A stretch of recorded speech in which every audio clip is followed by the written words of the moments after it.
Hello my dear student, मैं विनोद राजपूत आप सभी का स्वागत करता हूं आपके अपने यूट्यूब चैनल पे। और हाँ, यदि चैनल पे पहली बार आए हो तो प्लीज़ सबसे पहले चैनल को सब्सक्राइब कीजिएगा और सब्सक्राइब करने के साथ साथ बेल आइकन को प्रेस करके रखिएगा, जिससे कि मैं जब भी कोई नया वीडियो अपलोड करूँ तो उसका नोटिफिकेशन आप तक पहुँच सके। ओके। और हाँ, यदि आप लोगों को वीडियो अच्छा लगता है तो प्लीज़ वीडियो को लाइक करना मत भूलिएगा और बने रहिएगा इस वीडियो के लास्ट तक हमारे साथ। तो आज एक्सरसाइज 7.5 का क्वेश्चन नंबर फर्स्ट लेके आया हूँ जो मैं डिस्कस करूँगा। ओके। तो फर्स्ट क्वेश्चन आपका दिया हुआ integration 10x log modulus sec x dx। तो देखिएगा, सबसे पहला काम होता है कि जब भी आप इंटीग्रेशन करते हो तो उसके अंदर कोई एक ऐसी वैल्यू देखिएगा क्या उसका डेरिवेटिव उसी इंटीग्रेशन के अंदर मिल रहा है, और यदि मिल रहा है तो सबसे पहले उसके बराबर कुछ लेट करके और डेरिवेटिव लेना पड़ता है। ओके। तो देखिएगा, यदि मैं यहाँ पे log sec x इक्वल कुछ वैल्यू पुट कर दूँ और log का डेरिवेटिव क्या होता है 1/x यानी 1/sec x, और sec x का डेरिवेटिव क्या होगा sec x इंटू 10x, और sec x से sec x कैंसिल हो जाएगा, हमको मिलेगा 10x dx इक्वल dt, जो कि हमारे पास 10x dx इंटीग्रेशन के अंदर दिया हुआ है। ओके। तो ऐसे सिचुएशन में हमको लेट यानी log modulus sec x equal हमने t मान लिया। तो आप सभी को पता है log का डेरिवेटिव क्या होता है 1/x यानी 1/sec x, और sec x का क्या होता है sec x इंटू 10x और dx इक्वल dt। अब सुनिएगा, sec से sec कैंसिल हो गया तो यहाँ पे क्या बचा 10x dx इक्वल dt। अब एक बार इंटीग्रेशन पे नज़र डालिएगा, क्या ये वैल्यू मिल रही है। देखिए 10x ये रहा और dx ये रहा, तो उसकी जगह क्या आ जाएगा dt आ जाएगा। तो क्यों ना हम, और जहाँ पे log sec x है ना वहाँ पे t हो जाएगा, तो ये हमारा रहा t और dt। और t का इंटीग्रेशन क्या हुआ, आप सभी को पता है, हमने फॉर्मूला बताया था कि x की पावर n dx, तो हम पावर को क्या करते हैं उसमें 1 ऐड कर देते हैं। कैसे, x की power n plus 1 upon n plus 1 plus c, है ना। तो यहाँ पे इसकी पावर कुछ नहीं है तो 1 है ना, और 1 में हम 1 ऐड करेंगे तो कितना हो जाएगा t square upon 2 plus c। अब जहाँ पे t है ना, t की जगह t की वैल्यू डाल दीजिएगा। t की वैल्यू क्या है log मॉडुलस sec x, है ना, log modulus sec x upon 2 हो जाएगा, और इसका क्या हो जाएगा होल स्क्वायर हो जाएगा प्लस c। इस प्रकार से इस क्वेश्चन का ये आंसर रहा। तो मैं आशा करता हूँ कि आप लोगों को क्वेश्चन अच्छे से समझ में आया होगा। तो अब हम लोग नेक्स्ट क्वेश्चन की तरफ चलते हैं। तो यहाँ पे दिया हुआ log modulus x upon x dx, तो आपके दिमाग में चलना चाहिए कि सर जी अगर हम log x इक्वल कुछ मान लूँ तो log x का डेरिवेटिव होता है 1/x, जो कि इस इंटीग्रेशन के अंदर दिया हुआ है। तो क्यों ना पहला काम होगा हमारा क्या लेट यानी log मॉडुलस x इक्वल आप t मान लीजिएगा, और log x का डेरिवेटिव 1/x और dx इक्वल क्या हो जाएगा dt। तो एक नज़र डालिएगा कि इसकी वैल्यू क्या हो जाएगी dt हो जाएगी, है ना, और जहाँ पे log मॉडुलस x है वहाँ t हो जाएगा तो t dt, और t का इंटीग्रेशन क्या हुआ t square upon 2 plus c, है ना, जो भी पावर आती है उसी से हम डिवाइड कर देते हैं, और t की जगह t की वैल्यू रख दीजिएगा। t की वैल्यू क्या log मॉडुलस x का होल स्क्वायर और टोटल के अपॉन 2 प्लस c। इस प्रकार से इस क्वेश्चन का ये आंसर हुआ। ओके। तो अब हम लोग नेक्स्ट क्वेश्चन की तरफ चलते हैं। नेक्स्ट क्वेश्चन यहाँ पे दिया हुआ integration 1 plus log modulus x का होल स्क्वायर अपॉन x। तो यार क्यों ना आप 1 प्लस लॉग x इक्वल मान लो, क्योंकि 1 का तो डेरिवेटिव 0 होता है ना, तो उससे कोई फर्क तो पड़ेगा नहीं, और log x का डेरिवेटिव 1/x जो कि उस इंटीग्रेशन के अंदर दिया हुआ है। तो पहला काम होगा कि भाई सबसे पहले आप 1 plus log modulus x equal कुछ मान लो, वो हमने t मान लिया, और भाई जब हम t के रिस्पेक्ट में डेरिवेटिव लेंगे ना तो 1 का तो 0 हुआ ना, log x का क्या हुआ 1/x हुआ, और यहाँ पे क्या होगा dx इक्वल dt। तो आपके दिमाग में चल रहा होगा dx अपॉन dt की जगह t हो जाएगा, जहाँ पे 1 प्लस लॉग मॉडुलस x है वहाँ t हो जाएगा। तो क्या हुआ t स्क्वायर dt, और टी स्क्वायर का इंटीग्रेशन इसमें 1 और ऐड कर दो, यानी जब 1 ऐड करेंगे ना स्क्वायर है तो इसमें 1 ऐड करेंगे क्यूब हो जाएगा, और वही क्यूब से डिवाइड यानी भाग दे दो प्लस सी। अब जहाँ टी है ना, टी की जगह टी की वैल्यू रख दीजिएगा क्या, 1 प्लस लॉग मॉडुलस एक्स का होल क्यूब अपॉन क्या आ जाएगा 3 और प्लस सी। इस प्रकार से इस क्वेश्चन का ये फाइनल आंसर हुआ। तो अब हम लोग नेक्स्ट क्वेश्चन की तरफ चलते हैं। नेक्स्ट क्वेश्चन यहाँ पे दिया हुआ है integration sign square x upon cos की पावर 4x dx। अब इसे थोड़ा सिंप्लीफाई कर लो। देखो अगर मैं cos x बराबर मानता हूँ तो cos x का डेरिवेटिव साइन होता है, लेकिन वहाँ तो साइन स्क्वायर एक्स है। तो आपके दिमाग में चल रहा होगा सर साइन स्क्वायर तो है, लेकिन साइन स्क्वायर को मैं ये लिख सकता हूँ ना sine x into sine x. तो ठीक है, आपकी बात बिल्कुल सही है, लेकिन एक जो साइन बचेगा वो कहाँ लेके जाओगे ना। तो देखिए यहाँ पे आपको सिंप्लीफाई करना पड़ेगा। कैसे, यहाँ पे कॉस कितने हैं, 4 हैं, तो 2 साइन के अपॉन करते हैं, तो sine square upon cos square क्या हो जाएगा, टेन स्क्वायर हो जाएगा, और 1 अपॉन कॉस स्क्वायर फिर भी बचा, तो 1 अपॉन कॉस स्क्वायर क्या हो जाएगा, सेक स्क्वायर हो जाएगा। अब सुनो, टेन का डेरिवेटिव क्या होता है, सेक स्क्वायर होता है। तो क्यों ना हम लेट कर लें कि टेन एक्स इक्वल टी, और टेन एक्स का डेरिवेटिव क्या होता है, sec square x d x equal d t. अब जहाँ पे सेक स्क्वायर डी एक्स है ना, वहाँ पे तो डी टी हो जाएगा, जहाँ पे टेन एक्स है वहाँ पे टी हो जाएगा, यानी टी स्क्वायर डी टी है ना। अब टी स्क्वायर का इंटीग्रेशन क्या हुआ, टी क्यूब अपॉन 3 प्लस सी है ना। अब जहाँ पर टी क्यूब है ना, तो टी की जगह टी की वैल्यू रख दीजिएगा क्या, टेन एक्स का होल क्यूब अपॉन कितना 3 प्लस सी। तो इस प्रकार से इस क्वेश्चन का ये आंसर हुआ। तो अब हम लोग नेक्स्ट क्वेश्चन की तरफ चलते हैं। तो नेक्स्ट क्वेश्चन यहाँ पे दिया हुआ है cot cube x into cosec square x. अब सुनो कि यहाँ पे सबसे पहले आपको ये देखना पड़ेगा कि यदि कॉट का डेरिवेटिव क्या होता है, माइनस का कॉसेक स्क्वायर एक्स होता है। कॉट का डेरिवेटिव माइनस का कॉसेक स्क्वायर एक्स। तो क्यों ना आप लेट कर लो कि भाई कॉट एक्स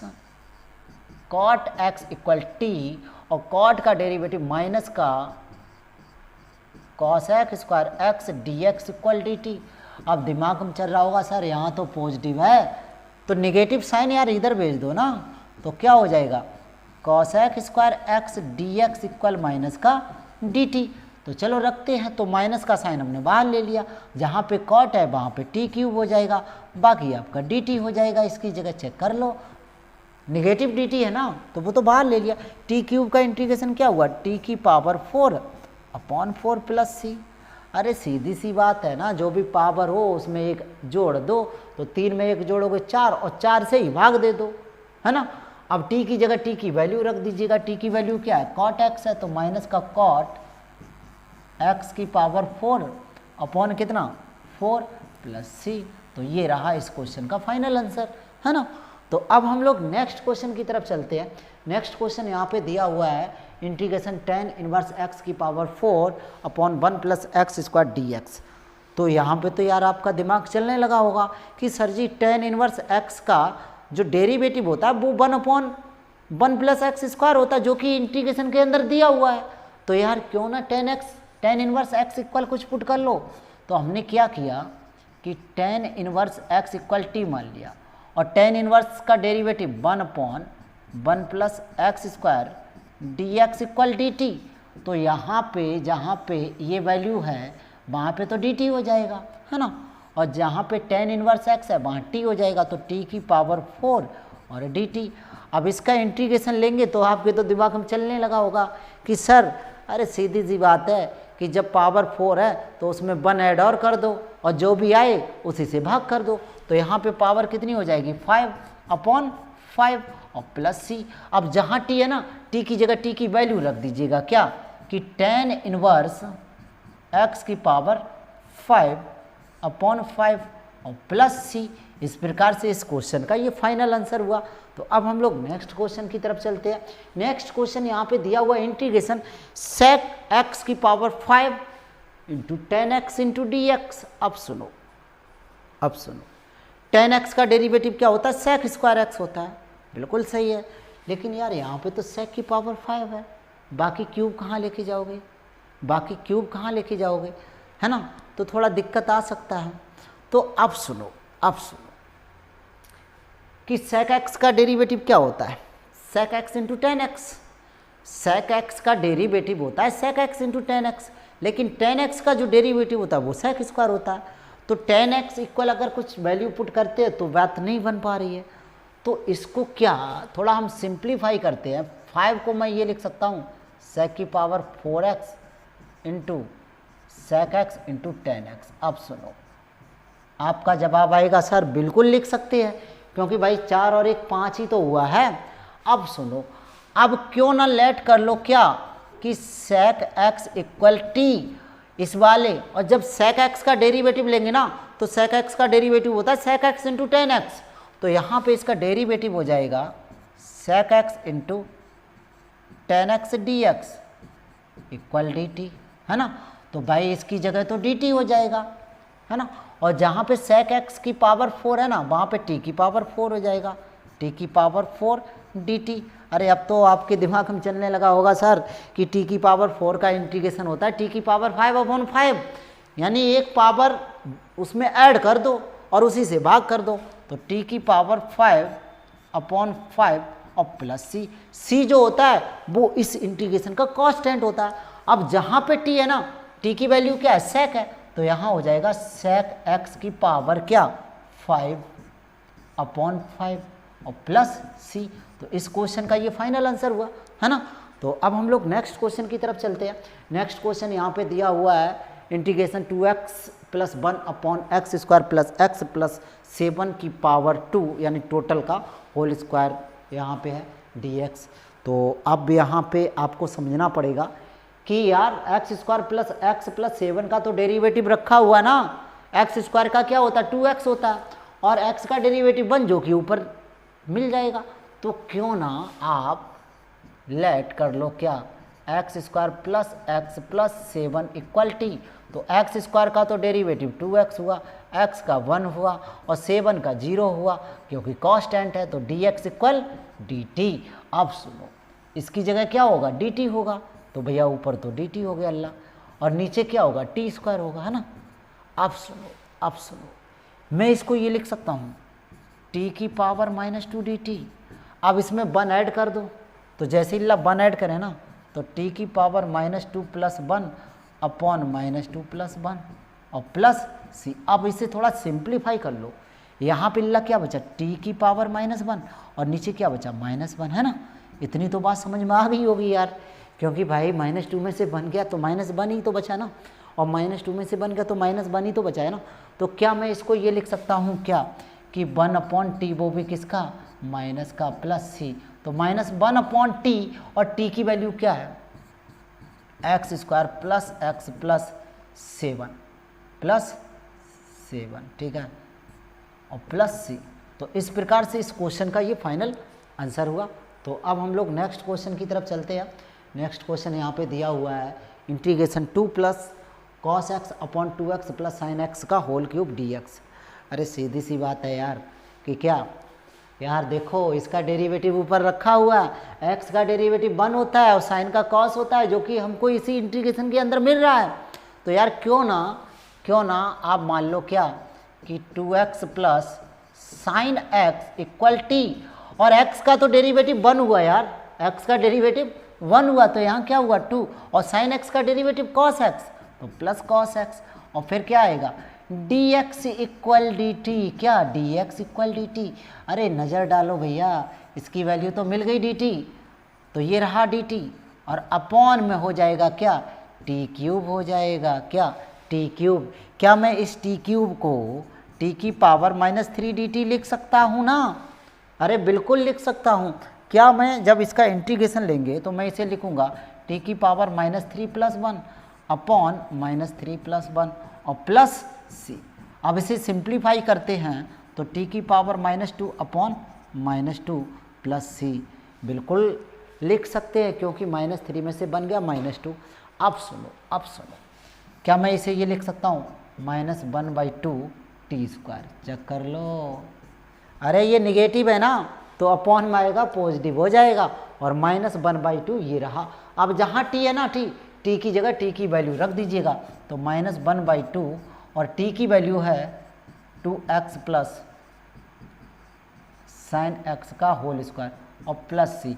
इस प्रकार से इस क्वेश्चन का ये फाइनल आंसर हुआ। तो अब हम लोग नेक्स्ट क्वेश्चन की तरफ चलते हैं। नेक्स्ट क्वेश्चन यहाँ पे दिया हुआ है integration x² upon 2 + 3x cube का होल क्यूब dx। अब सुनो यार, यहाँ पे यानी x क्यूब का डेरिवेटिव क्या होता है? 3x² होता है। तो यार जब ऊपर x² है तो हम 3x² को मैं सेपरेट कर लूँगा ना, तो यार क्यों ना इसके इक्वल मान लो। क्या? लेट 2 + 3x क्यूब बराबर t मान लो। तो दो तो हमारा अचर पद है ना, तो अचर पद का तो डेरिवेटिव 0 होता है। अच्छा, इसका डेरिवेटिव पावर सामने आएगी 3 तो का 9 और ला पावर में से 1 कम कर दो, तो dx = dt। अब दिमाग में चल रहा होगा सर यहाँ तो x² dx है, तो इस 9 को क्या करें? अरे dt के पास भेज दो ना, तो x² dx = dt/9 है ना। अब सुनो कि भाई जहाँ पर x² dx है वहाँ पे तो dt/9 हो जाएगा, तो 1/9 तो हमने बाहर ले लिया, ऊपर ला dt हो गया और नीचे क्या हो जाएगा? t³ हो जाएगा। चेक कर लो, 2 + 3x क्यूब की वैल्यू क्या है? t है, तो यहाँ पे t³ हो जाएगा। क्या मैं इस t³ को ये लिख सकता हूँ कि 1/9 t⁻³ dt। अब क्या मैं इसको ये लिख सकता हूँ क्या? t⁻³ + 1 - 3 + 1 और प्लस c। आपका जवाब आना चाहिए सर, बिल्कुल लिख सकते हैं। कैसे? अरे वही इंटीग्रेशन x⁻n वाला फॉर्मूला यहाँ अप्लाई किया। अब सुनो, 1/9 ये क्या हुआ? t⁻² नीचे क्या बचा? -2। अब इसका इसमें मल्टीपल करेंगे तो 1/18 हो जाएगा ना, और यहाँ पे क्या हो जाएगा? t² + c और जहाँ पर t² है ना वहाँ पे t की वैल्यू रख दीजिएगा क्या? 2 + 3x³ का होल स्क्वायर। इस प्रकार से इस क्वेश्चन का ये फाइनल आंसर हुआ। ओके, तो अब हम लोग नेक्स्ट क्वेश्चन की तरफ चलते हैं। नेक्स्ट क्वेश्चन यहाँ पे दिया हुआ है a + b cos inverse x⁻n dx upon √1 - x²। दिमाग में तो यार चलने लगा होगा क्या कि सर cos इनवर्स x का डेरिवेटिव दिया हुआ है क्या? √1 यानी 1/√1 - x²। अरे तो क्यों ना आप टोटल के इक्वल लेट कर लो, किसके? कि a + b cos inverse x = t। अरे क्यों? अरे आप करने के लिए तो b cos के भी इक्वल कर सकते थे, लेकिन हमने क्यों कर लिया? थोड़ा आसान हो जाएगा, क्योंकि ये तो हमारा कांस्टेंट है ना, और कांस्टेंट का तो डेरिवेटिव 0 होता है ना, तो उससे कोई फर्क तो पड़ेगा नहीं। तो यहाँ पे करना क्या होगा? ये तो 0 हो गया, और b का यानी cos इनवर्स का डेरिवेटिव क्या? और देखो सुनो, पहले a हमारा कांस्टेंट है तो ये तो 0 हो गया, b को बाहर कर लो और cos इनवर्स का डेरिवेटिव क्या? -1/√1 - x² dx = dt। अब सुनो, ये नेगेटिव साइन यहाँ नहीं होना चाहिए, तो ये dt के पास भेज दो। तो क्या मैं इसे ये लिख सकता हूँ dx/√1 - x² इक्वल माइनस का dt/b लिख सकते हैं? आपका जवाब आएगा सर बिल्कुल लिख सकते हैं, है ना। तो चलो रखते हैं, तो माइनस का 1/b तो बाहर ले लिया, ठीक है। इसकी जगह क्या हो जाएगा? t⁻n और क्या? dt। अब t⁻n का इंटीग्रेशन -1/b और t⁻n यानी t⁻n + 1/n+1 और प्लस c। तो ये हुआ -1/b और b के साथ क्या? n+1। और जहाँ t है ना, t की जगह t की वैल्यू रख दीजिएगा। t की वैल्यू क्या है? t की वैल्यू है a + b cos inverse x की पावर हो जाएगी n+1 और प्लस c। इस प्रकार से इस क्वेश्चन का ये फाइनल आंसर है। तो अब हम लोग नेक्स्ट क्वेश्चन की तरफ चलते हैं। नेक्स्ट क्वेश्चन यहाँ पे दिया हुआ है integration cos x upon √1 + sin x dx। इसके भी दो मेथड है, आप चाहो तो 1 + sin x इक्वल मान सकते हो, क्योंकि इसका डेरिवेटिव ऊपर दिया हुआ है ना, इससे भी कर सकते हो। और दूसरा मेथड है, आप चाहो, मैंने क्या बताया था? मैंने शॉर्ट बताया था कि जब भी रूट में क्या आ जाए 1 + sin x, 1 plus sine x, है ना। तो इसे आप डायरेक्टली क्या लिख सकते हो, इसको डायरेक्टली लिख सकते हो cos x by 2 plus sine x by 2, जब भी रूट में आए, सिर्फ रूट की बात मैं कर रहा हूँ, ठीक है। तो और जब कॉस एक्स आ जाए ना, कॉस एक्स, तो इसे लिख सकते हो क्या, cos square x by 2 minus sine square x by 2। तो हम यहाँ पे यही फॉर्मूला अप्लाई करेंगे। तो कॉस एक्स को मैं लिख सकता हूँ क्या, cos square x by 2 minus sine square x by 2, और अपॉन में क्या आएगा अल्लाह, cos x by 2 plus sine x by 2 total का dx। इतनी तो बात समझ में आ गई होगी। अब सुनो, अब सुनो कि ये वर्गांतर है, ये कैसा वर्गांतर है, तो भाई पॉजिटिव तो कैंसिल हो जाएगा, निगेटिव बच जाएगा ना। तो निगेटिव क्या बचेगा, cos x by 2 minus sign x by 2 dx। आपका जवाब होगा बिल्कुल सर। अरे भाई जब इसे वर्गांतर करेंगे ना तो प्लस वाला कैंसिल हो जाएगा, माइनस वाला ही तो बचेगा। अब इसका इंटीग्रेशन करते हैं। तो कॉस एक्स का इंटीग्रेशन क्या हुआ, साइन एक्स, यानी साइन एक्स बाई 2 हुआ। भाई कॉस एक्स का इंटीग्रेशन साइन एक्स, यहाँ थीटा एक्स बाई 2 है तो एक्स बाई 2 लिख लो। अब भाई थीटा का डेरिवेटिव होता है क्या, थीटा का डेरिवेटिव, तो एक्स बाई 2 का डेरिवेटिव क्या होगा, 1 बाई 2, और 1 बाई 2 से इसमें जब भाग देंगे ना तो दो कहाँ चले जाएंगे, ऊपर चले जाएंगे। और साइन एक्स बाई 2 का इंटीग्रेशन माइनस का कॉस एक्स बाई 2, और माइनस और minus plus cos x by 2, और जब एक्स बाई 2 का डेरिवेटिव लोगे ना तो 1 बाई 2, और 1 बाई 2 से इसमें भाग देंगे तो 2 ऊपर आ जाएगा और प्लस सी। इस प्रकार से इस क्वेश्चन का ये फाइनल आंसर हुआ। ओके, तो अब हम लोग नेक्स्ट क्वेश्चन की तरफ चलते हैं। नेक्स्ट क्वेश्चन यहाँ पे दिया हुआ 13 दिया हुआ है, इंटीग्रेशन साइन 2x रूट में a square minus cos square x d x. अब सुनो कि बाहर आपका है साइन 2x, इसका मतलब हुआ 2 sine x into cos x. अरे सीधी सी बात है यार कि कॉस स्क्वायर की वैल्यू के इक्वल कुछ पुट कर लो और इसका डेरिवेटिव लेंगे तो क्या होगा, यानी 2 cos x into sine x, वो भी किसका, माइनस का। अरे निगेटिव तो साइन हम एडजस्ट कर लेंगे ना, तो हम क्यों ना let a square minus cos square x equal t square मान लें। जब भी रूट में कोई वैल्यू हो ना तो हमेशा वो स्क्वायर में मान लो। ऐसा इसलिए क्योंकि जब वो वैल्यू रूट के अंदर रखोगे ना तो स्क्वायर से रूट कैंसिल हो जाएगा, तो वहाँ पे वो झंझट आपकी ख़त्म हो जाएगी, ठीक है। तो ये चीज़ें ध्यान रखना है। तो अब सुनिएगा, ए स्क्वायर 0 है तो इसका तो डेरिवेटिव, सॉरी ए स्क्वायर का डेरिवेटिव 0 हुआ, और पहले किसका डेरिवेटिव होगा, पावर का होगा, तो माइनस का 2 कॉस एक्स, है ना। अब कॉस एक्स का डेरिवेटिव माइनस का साइन एक्स, और माइनस प्लस साइन एक्स हुआ, और डी एक्स इक्वल क्या, 2t dt, है ना।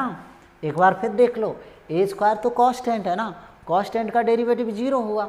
अब कॉस स्क्वायर का करेंगे, सबसे पहले पावर का करेंगे, यानी 2 कॉस एक्स, और कॉस एक्स का डेरिवेटिव माइनस का साइन एक्स, माइनस प्लस हुआ टी स्क्वायर का 2t dt, है ना। अब सुनो, क्या मैं इसको ये लिख सकता हूँ, sine 2x dx equal dt 2t dt। आपका जवाब होगा सर बिल्कुल लिख सकते हैं। अब सुनो भैया, साइन 2x dx की वैल्यू क्या होगी, 2t dt, और जब यहाँ पे मैं टी स्क्वायर रखूँगा ना तो बाहर क्या निकलेगा, t निकलेगा।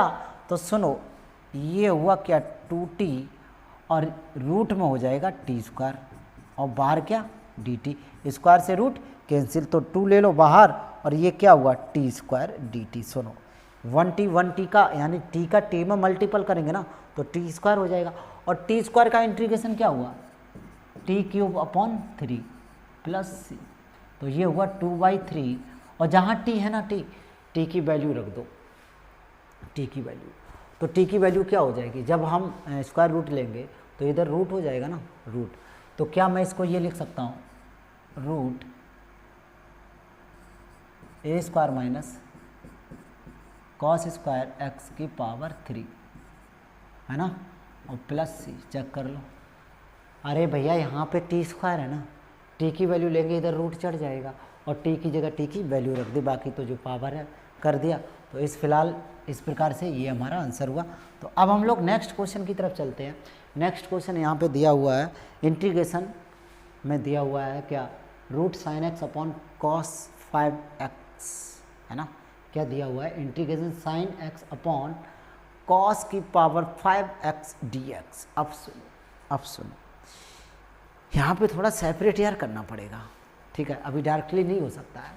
कैसे, क्या मैं इसको ये लिख सकता हूँ, sign x upon cos x into cos की पावर 4x। आपका जवाब आएगा सर बिल्कुल लिख सकते हैं। क्या मैं इसको ये लिख सकता हूँ, साइन बटे कॉस यानी 10x, और बाहर निकलेगा कॉस स्क्वायर क्योंकि 4 है, तो 1 अपॉन कॉस स्क्वायर यानी सेक स्क्वायर हो जाएगा। बताओ भाई, एक बार फिर समझो यार, साइन अपॉन कॉस तो 10 हो गया, यहाँ से क्या निकलेगा 1 upon cos square, 1 upon cos square यानी सेक स्क्वायर। तो क्यों ना आप लेट कर लो 10x इक्वल क्या, टी स्क्वायर, और 10 का डेरिवेटिव क्या होता है, सेक स्क्वायर x dx, और टी स्क्वायर का 2t dt। अब सुनो, जहाँ पे सेक स्क्वायर dx है ना, वहाँ पे 2t dt आ जाएगा, और जहाँ पे रूट 10x है ना, वहाँ पे टी स्क्वायर आ जाएगा। तो सुनो, रूट के अंदर तो हो जाएगा टी स्क्वायर, और यहाँ पे आ जाएगा 2t और dt, और देखिए स्क्वायर से ये कैंसिल हुआ, टी का टी स्क्वायर यानी टी में करेंगे तो 2 ले लो बाहर, टी स्क्वायर dt। कैसे, सुनो, स्क्वायर से रूट कैंसिल, यहाँ पे टी बचा, और टी का टी में गुणा करोगे ना तो टी स्क्वायर ही तो होगा, दो तो अचर पद है बाहर ले लिया। अब टी स्क्वायर का इंटीग्रेशन क्या हुआ, टी क्यू अपॉन 3 + c। अब जहाँ टी है ना, टी की वैल्यू रख दीजिएगा क्या, इसे 2/3 मैं लिख सकता हूँ क्या, कि 10x की पावर 3/2 + c। शायद आप लोगों को नहीं समझ में आया होगा, फिर समझो, यानी इसका जब स्क्वायर लोगे ना, यानी स्क्वायर रूट, तो ये रूट में आ जाएगा, और रूट की वैल्यू क्या होती है 1/2। जब 1/2 का 3 में मल्टीप्लाई कराएंगे तो 3/2 ही तो यार होगा ना। तो ये भी आंसर राइट है, ठीक है। तो